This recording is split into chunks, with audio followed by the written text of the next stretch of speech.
본문의 말씀 사도행전 7장 54절에서 8장 3절의 말씀으로 모든 땅으로 흩어지니라 라는 제목으로 말씀을 전합니다.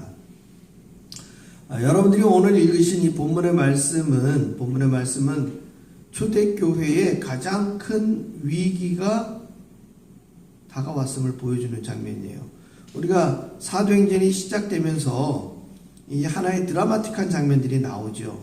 먼저는 예수님께서 감람산에서 부활하신 예수님께서 이 하늘로 승천하시는, 우리는 그분이 워낙 하늘에서 오신 분이야, 하나님의 아들이야, 주님이 다시 오신다고 약속하셨어 라는 결과를 다 아니까 예수님 승천하신 게 너무나도 우리는 당연하게 받아들이잖아요.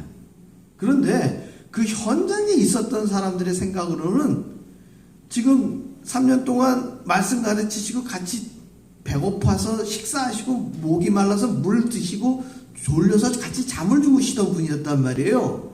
근데 그분이 죽으신 것도 놀라운 사건인데 살아나셨어요. 이거 정말 센세이션하죠? 그런데 그 사건 이후에 40일을 함께 계시다가 지금 어떤 일이 벌어진 거예요? 하늘로 올라가시잖아요. 그러니까 옆에 있던 천사들이 뭘 그리 놀라나 하면서 사람들한테 이야기하잖아요. 너희들이 올라가신 그 주님 그대로 다시 오실 거야 하면서 설명까지 해주시잖아요. 그리고 그 뒤에 나타난 이야기가 사도행전 2장의 마가의 다락방에서 성령이 임재한 사건이에요. 이 성령이 임재한 사건도 여러분 아시다시피 그 모임 무리가 다 제각각 지역에서 오신 분들인데 그분들이 모여서 기도할 때 그 기도하는 내용들이 다 알아들을 수 있는 말들로 들려졌단 말이에요. 그리고 그 뒤에 성령 받은 베드로가 성전 미문에 앉은 그 나면서부터 걷지 못한 사람을 어떻게 했습니까? 나사렛 예수 이름으로 걷게 하니까 그 사람은 걸어본 적이 없었는데 그 베드로의 그 외침과 선포, 나사렛 예수의 이름으로 일어나 걸으라 했을 때 그가 일어나서 걷고, 그리고 그 사건을 통해서 베드로가 최초에 뭘 합니까? 설교를 하지 않았습니까? 그 설교를 했더니 믿는 사람들이 그 자리에서 그냥 5,000명이나 회개하는 놀라운 역사가 일어나는 거예요. 이런 굉장히 이전에 또 없었던 굉장히 놀라운 사건의 연속이 사도행전에서 나타납니다. 그러다가 이 사도들이 기도하고 말씀 전하는 일에 전무하기 위해서, 전심으로 하기 위해서 7 집사를 뽑는데 그 뽑는 과정에서 오늘 말씀에 등장하는 스데반 집사가 제일 먼저 그 이름이 앞서서 등장이 됩니다. 그 얘기는 뭐냐면 믿음 좋고 신실하신 그 사도에 준한 사람들을 뽑는 과정에 스데반 집사 역시 사도들처럼 열심히 성령의 권능이 충만했던 사람이라는 걸 보여주는 장면이에요. 7명 중에 가장 먼저 뽑혔기 때문에. 그런데 우리가 사도행전 5장의 사건이 하나 등장을 하는데요. 성령이 임재해서 초대교회 공동체가 유무상통을 했어요. 유무상통이라는 게 뭐냐면 네 것 내 것 없이 교회에 자기의 재산을 다 팔아서 갖다 놓고 거기에서 필요한 만큼 쓰거나 또 모인 사람들이 함께 먹고 마시고 또 연약한 가정이 있으면 돕는 그런 일들을 행했단 말이에요. 그런데 그런 일을 행하는 과정 가운데 아나니아와 삽비라라는 사람이 등장을 합니다. 이 아나니아와 삽비라는 부부예요. 근데 그들이 자기들이 가진 재산을 다 팔았어요. 다 판 거 맞아요. 그리고 말도 했어요. 뭐라고? 교회에다가 다 봉헌을 하겠노라고. 이러한 이유 중에 하나는 그 당시 7 집사님이 뽑히는 과정 가운데 이분들 역시도 자기들이 가진 걸 다 팔아갖고 교회에다가 봉헌을 했거든요. 그러니까 이런 일들이 있고 사람들이 그거를 신앙적으로 존경하고 우러러보는 장면들이 있다 보니까 아나니아와 삽비라도 거기에 뭐가 있는 거예요? 감동이 돼서 열정이 생긴 거예요. 그래서 그러한 일들을 동참을 했는데 막상 다 재산을 팔아가지고 교회에다가 봉헌을 하려다가 보니까 그 사람인지는 아까운 마음이 들었죠. 그러니까 얼마를 감추었단 말이야. 남편은 땅을 팔았고 아내는 집을 팔았는데 먼저 아나니아가 땅 판 돈을 갖고 와갖고 사도들 앞에 내려놓으면서 뭐라고 얘기합니까? 이게 땅 판 돈의 전부입니다. 그냥 땅 판 돈이에요 라고 얘기한다든지 땅 판 돈에 얼마를 제가 교회에 봉헌합니다 라고만 했어도 괜찮은데 땅을 판 돈의 전부라고 얘기를 하면서 갖다 바쳤단 말이에요. 사실 뭐 여기서 땅이나 집을 팔아보시면 아시겠지만 이게 보통 인컴과는 다르잖아요. 큰 돈이란 말이에요. 그러니까 그 돈을 바친 것도 적은 돈은 아닌데 그거를 전부라고 사람들 앞에서 사도 앞에서 하나님 앞에서 거짓말을 한 거예요. 그러니까 베드로가 왜 그것에 대해서 거짓말을 하느냐 하면서 이야기하는 순간 어떻게 됩니까? 아나니아가 그 자리에서 죽어버려요. 여러분 이게 성경에 그냥 글자로 기록이 되어 있으니까 우리는 그런가 보다 하면서 사건과 사고로 지나가지만 이게 오늘날 교회의 일로 한번 생각을 해보세요. 봉헌하다가 사람이 어떻게 된 거예요? 죽은 사건 아닙니까? 이거는 굉장히 쇼킹한 거예요. 게다가 아내인 삽비라가 들어와가지고 또 똑같이 이야기하니까 야 너 어떻게 네 남편도 그러다가 지금 들려 나갔는데 그렇게 되냐 했더니만 삽비라도 그 자리에서 죽은 거 아닙니까? 그러면 예배 자리에서 예배 잘 드리고 봉헌했는데 지금 어떤 일이 벌어진 거예요? 사람이 죽은 사건이 벌어진 거예요. 그러니까 이것은 좋은 일들이 연속적으로 나타나다가 아나니아와의 삽비라의 이 죽음 사건은 이거는 교회 바깥에 있는 사람들에게는 굉장히 악성 루머나 스캔들이 될 만한 사건이었어요.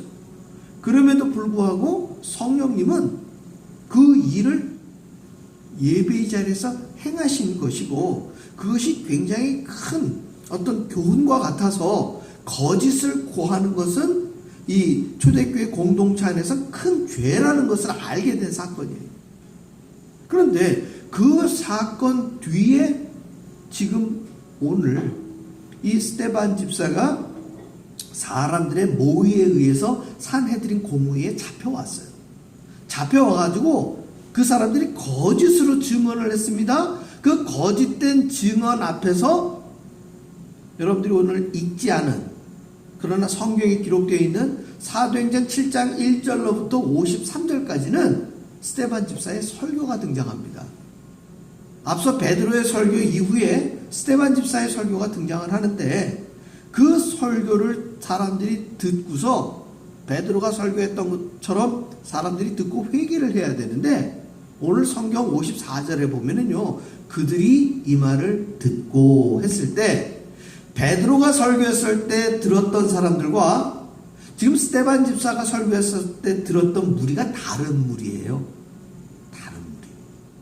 베드로가 설교했을 때에는 그 행각, 미문 앞에 행각 근처에 모여 있었던 사람들이 다 성전에 예배 드리려고 모였던 사람들이 보고서 베드로의 설교를 들은 사건이에요.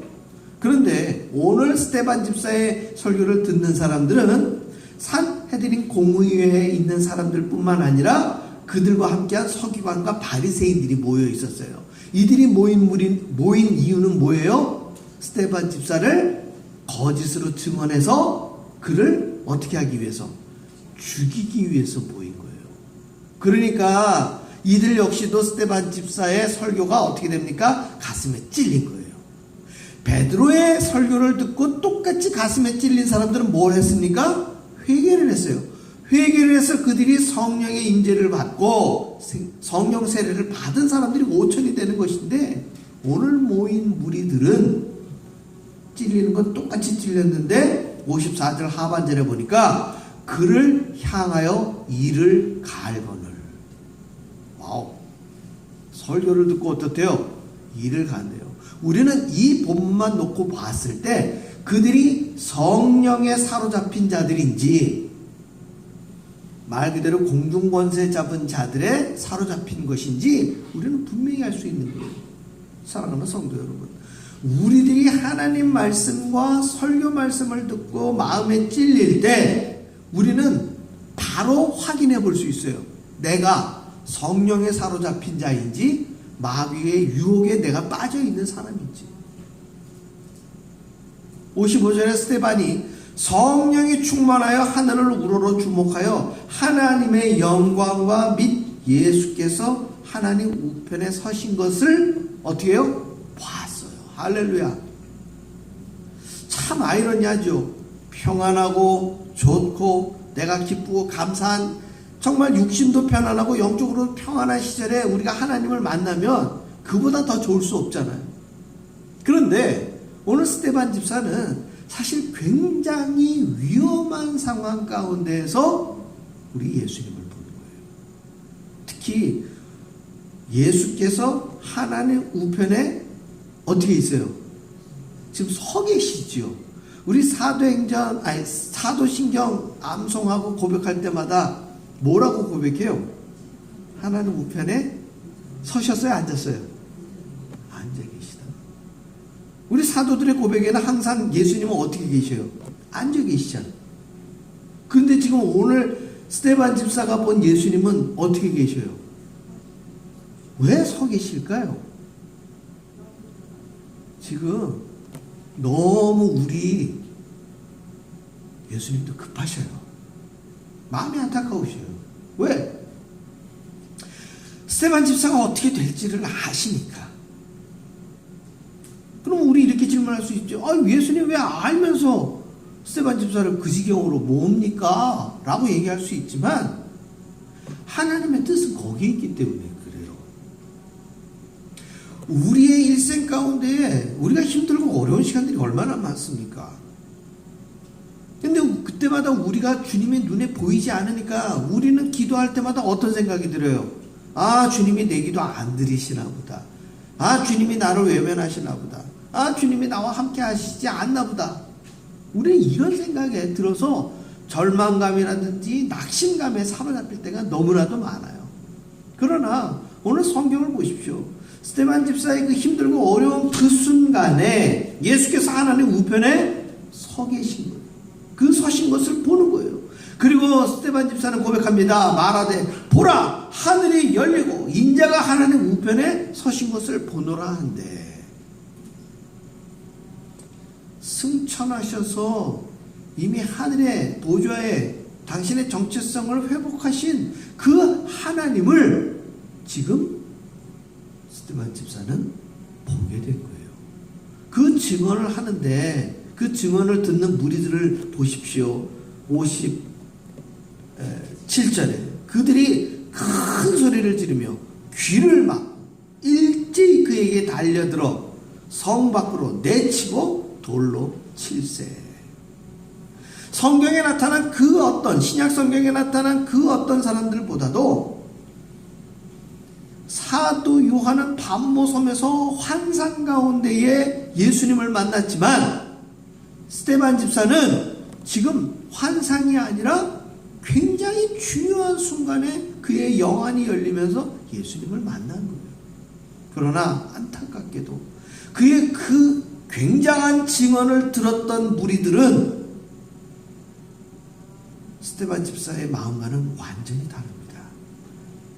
그리고 성 밖으로 내쳐서 돌로 치기 전에 증인들이 옷을 벗어서 사울이라 하는 청년의 발 앞에 둡니다. 그 얘기는 뭐냐면요, 지금 이제 돌로 치기 전에 사람을 살인하는 장면인데, 이 살인이 하나님 앞에 계명을 지키는 율법에 기록된 사형 방법이라는 것을 허락받기 위해서 지금 이 모든 일의 주모자인 사울을 바라보는 거예요. 로마 황제가 흡사 검투장에서 그 검투사들이 싸우다가 한 사람이 이제 바로 죽기 전에 칼을 목에다 댔을 때 사람들 앞에서 어떻게 해요? 이렇게 하잖아요. 이렇게 하면 살리는 거고 이렇게 하면 죽이는 거잖아요. 그 장면처럼 사울이 사인을 기다리는 거예요. 사울의 사인을 기다리는 거예요. 그 당시 대제사장인 안나스와 가야바가 있었지만 실질적으로 가말리엘의 수제자였던 이 사울, 큰 자라고 하는 사울이라는 청년이 모인 모든 무리들 중에 실세 역할을 하는 거예요. 실세 역할. 그래서 사울을 바라보는 거예요. 그때 사울이 사인을 했더니 59절에 그들이 돌로 스데반을 치니, 스데반을 칠 때 반응이 스데반이 부르짖습니다. 여기서 글자가 문장이 끝났으면 스데반이 고통 가운데 비명을 질렀거나 도와달라고 호소하는 장면으로 우리가 추측할 수 있겠지만 성경은 그의 부르짖음이 뭐라고 기록되어 있느냐? 주 예수여 내 영혼을 받으시옵소서. 무릎을 꿇고 크게 불러 이르되 주여 이 죄를 그들에게 돌리지 마옵소서. 이 말을 하고 자니라. 여러분, 이 두 가지의 문장 어디서 많이 들어보지 않았습니까? 내 영혼을 받으시옵소서. 이 죄를 그들에게 돌리지 마옵소서. 예수님이 십자가에 달리셨을 때 하셨던 말씀이에요. 우리는 제대로 기억도 못하는 예수님의 그 십자가의 가상 실언을 스데반 집사는 지금 죽는 그 현장에서 여러분 이거 외운 거예요? 고백하는 거예요? 내가 주기도문 외우듯이 사도신경 외우듯이 내가 죽을 때 이걸 외야지 하고 평소에 스데반 집사가 이걸 외우고 있었던 것일까요? 그의 삶이 예수님을 닮기를 소망하고 예수님을 닮기 위해서 자기가 가진 것 다 내려놓고 다 가난한 자들과 연약한 이웃들에게 다 나눠주고 예수님처럼 기도하고 예수님처럼 복음 전하고 예수님의 마음 담기를 소망하는 그였기에 마지막 죽는 자리에 그는 예수님과 흡사한 모습으로 마지막에 성경에 표현된 대로 자는 거예요. 내 영혼을 받으시옵소서. 예수님 역시 이 말씀 돌리시고 돌아가신 것 아닙니까? 그리고 조롱하고 침뱉었던 그들에게 하나님 앞에 기도하기를 주여 저들의 죄를 용서하여 주시옵소서. 저들은 저들이 하는 죄를 알지 못하나이다. 스데반 집사는 그대로 그 일을 행한 거예요.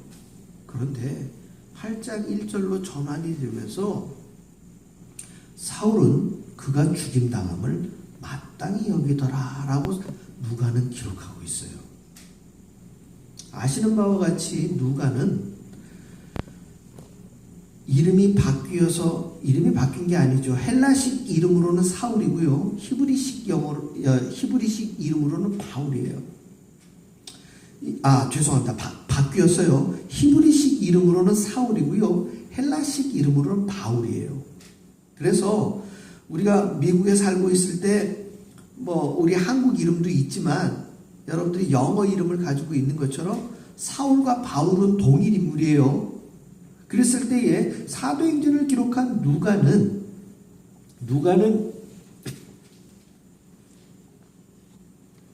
헬라인이면서 향후 사도행전 15장 16장 넘어가는 그 장면에서 이 회심한 바울과 함께 2차 전도 여행을 같이 떠나서 그 이후에 바울이 죽는 순간까지 함께 했었던 사람이 누가예요.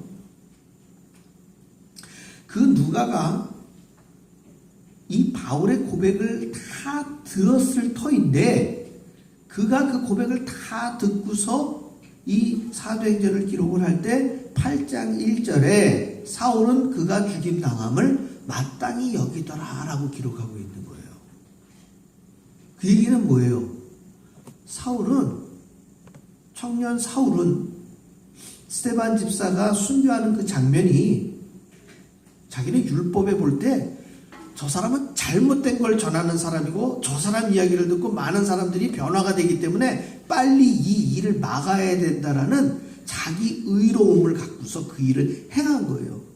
스데반 집사를 돌로 치는 이 장면까지도 사울은 무엇이 잘못됐는지 전혀 의심이 없던 상황이었다는 것이죠. 그래서 사울은 그가 죽임당함을 마땅히 여기고 있었고 3절에 사울이 교회를 잔멸할세 아주 잔혹하게 멸절시키는 거예요. 왜냐하면 각 집에 들어가 남녀를 끌어다가 옥에 다 가두는 일을 경찰이 해야 될 만한 일들을 그 당시 군인들이 해야 할 만한 일들을 자기 동족인 유대인들에게 그렇게 행한 것이기 때문에 그 이면에는 뭐가 있다고요? 율법을 지켜야 되는, 하나님의 말씀을 지켜야 되는 의로움이 사울 속에 가득하게 있었다는 걸 보여주는 거예요. 그런데 우리 8장 1절 하반절에 보면 그날에 예루살렘에 있는 교회에 큰 박해가 있어 사도 외에는 다 유대와 사마리아 모든 땅으로 흩어지니라 라고 되어 있어요. 그렇다면 여러분들 사도 외에는 그 뒤에 유대와 사마리아와 모든 땅으로 흩어지니라 라는 요 문장을 보게 되면 여러분 기억나는 성경 구절이 있으신가요? 제가 아까 설교 서두에 예수님이 승천하실 때에 그 모인 무리들에게 전하신 말씀이 있어요. 마지막 미션인데 그게 뭐예요? 오직 너에게 성령이 임하시면 예루살렘과 온 유대와 사마리아와 땅끝까지 이르러 내 복음의 증인이 되어라 하는 게 예수님의 마지막 미션이에요. 자, 초대교회 공동체가 성령이 임했죠. 사도행전 2장에 마가의 다락방에서 성령이 임했어요. 그리고 베드로가 설교해갖고 초대교회 공동체가 5,000명, 그 다음에 3,000명이 회개하는 그러한 역사가 일어나면서 폭발적으로 예루살렘 공동체가 어떻게 됐어요? 늘어났어요. 근데 그 늘어난 사람들이 전부 어디에만 있어요? 예루살렘에만 있는 거예요. 나가요, 안 나가요? 나가지 않는 거예요. 왜? 자기들의 삶의 터전이 거기였으니까. 이 얘기는 뭐냐면요, 우리 사람들은 자기 집이 있는 곳이 뭐가 돼요? 베이스 캠프가 돼요. 어디를 떠나든 어디로 들어와요? 집으로 오잖아요. 집으로 돌아오잖아요. 그러다 보니까 이 사람들의 삶의 터전이 예루살렘에 있는 동안에는 복음은 계속 어디에서 놀아요? 예루살렘 안에서만 노는 거예요. 사도들도 지금 전부 어디에 있어요? 예루살렘에 있잖아요. 우리가 보기에는 스데반 집사가 왜 지금 한창 교회가 성장하고 있는데 스데반 집사가 죽어야 되나? 우리는 의문이 들 수 있다는 것이죠. 그럼에도 불구하고 그 사건으로 말미암아 유대와 사마리아 모든 땅으로 이 예루살렘 공동체가 어떻게 됐어요? 흩어나갔어요. 그들이 흩어진 이유는 뭐예요? 복음 전하나요? 아니에요. 두려워서, 무서워서 죽음의 공포에, 순교의 공포에 그들이 흩어진 거예요. 그런데 결국 그 흩어짐의 사건으로 말미암아 예수님이 마지막 미션으로 주어진 말씀이 어떻게 됐어요? 시작되기 시작한 거예요. 우리는 하나님의 계획과 하나님의 시간의 틀 안에 있는 하나님의 방법을 우리는 알 수가 없어요. 때로는 내가 생각한 것, 내가 계획한 것, 내가 기대한 것대로 되는 경우는 거의 없다고 봐도 과언이 아니라는 것이죠. 개인의 인생사, 우리 예찬교회 공동체의 계획, 그리고 우리가 살고 있는 나라, 이러한 모든 것들을 오늘 이 본문의 프리즘으로 놓고 볼 때 우리는 사람의 생각이나 계획, 인간의 역사 속에 운행하시는 하나님의 계획은 너무나도 당연하겠지만 사람의 생각과는 완전히 다르신 분이에요. 완전히 다르신 분이에요. 여러분들은 하나님 앞에 어떻게 쓰임을 받기를 원하십니까? 결과론적이지만 스데반 집사는 자기가 죽을 거를 알았다 손 치더라도, 돌로 맞아 죽을 것을 알았다 손 치더라도 그는 아마 그 길을 그래도 똑같이 걸어갔을 거라는 믿음을 우리는 가져요. 왜 그랬을까요? 성경에 기록된 그의 삶을 보면 우리가 알 수 있다는 것이죠. 그렇다면 저와 여러분의 삶의 길, 주님께서 계획하신 길, 그것을 여러분은 어떻게 기대하고 계신지요? 제가 지난번 수요 예배 때 이 말씀 잠깐 드렸는데요. 우리가 기대하는 것과 우리가 계획하는 것은요, 항상 거기에 내 욕심과 내 마음이 담겨져 있어요. 그래서 우리 세상 말로 기대가 크면 뭐가 크다고 그래요? 실망이 크다고 그러죠. 저와 여러분이 하나님을 믿고 예수의 이름으로 기도할 때 내가 기대를 갖고 하는 기도는 뭐가 크다? 실망이 크다. 그러면 결과가 거의 맞아요. 왜요? 거기에는 누구의 뜻이 들어갔으니까? 내 뜻이 들어갔으니까. 그러나 하나님의 계획에 소망을 두고 우리가 소망을 갖고 기도하는 일에 대해서는 결과가 뭐만 있느냐? 감사만이 남는다는 거예요. 여러분의 삶의 자리에서 소망을 갖고 기도하셔야 돼요. 기대를 갖고 기도하시면 그거는 전부 내 생각과 내 뜻과는 다른 것으로 나타나서 우리는 낙심하고 눈물밖에 흘릴 것이 없어요.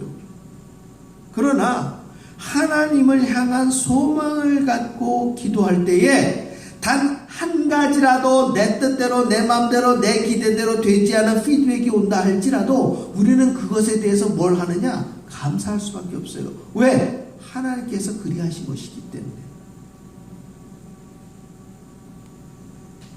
참 어려운 신앙의 길이에요. 모든 사람들이 다 이 땅에 태어난 것과 죽는 것은 누구의 뜻이에요? 하나님의 뜻이에요. 그러나 우리가 어떻게 죽을지 아는 사람이 있습니까? 없어요. 여러분 어떻게 죽을지에 여러분들이 기대가 있을런지 모르지만 저 역시 제가 어떻게 죽기를 바라는 기대가 있을런지 모르지만 제 주변에 저희 부모님을 비롯해서 저희 아는 가까운 친지분들이 돌아가실 때 그 어떤 분 한 분도 예상했던 것처럼 돌아가신 분은 단 한 분도 안 계신다는 거예요. 그런 것처럼 나의 죽음 역시도 내 뜻과 내 기대대로 되지는 않는다는 거예요. 그랬을 때에 저와 여러분의 삶의 소망은 정말 유대와 사마리아와 모든 땅까지 흩어져서 복음을 전하는 증인된 삶을 살겠노라고 소망을 갖고 그 소망 가운데 어느 날 문득 나에게 임하는 개인의 종말, 주님의 부르심을 우리는 스데반 집사처럼 천사의 얼굴로 겸허하게 받아들일 수 있기를 소망해야 돼요. 어느 누구도 어느 개인도 스데반 집사처럼 돌에 맞아 죽는 종말을 기대하는 사람은 없을 거예요. 그러나 그것마저도 스데반 집사는 받아들이고 주님을 닮은 모습으로 나아갈 때 그의 삶의 자리에서 예수님을 만납니다. 우리가 우리의 인생길 속에 언제 주님을 만날지 알 수 없지만 그 자리에서 정말 기쁨과 감사로 주님을 맞이하려면 여러분 소망을 갖고 이 땅의 삶을 누리시기를 주의 이름으로 축원합니다. 기도하겠습니다.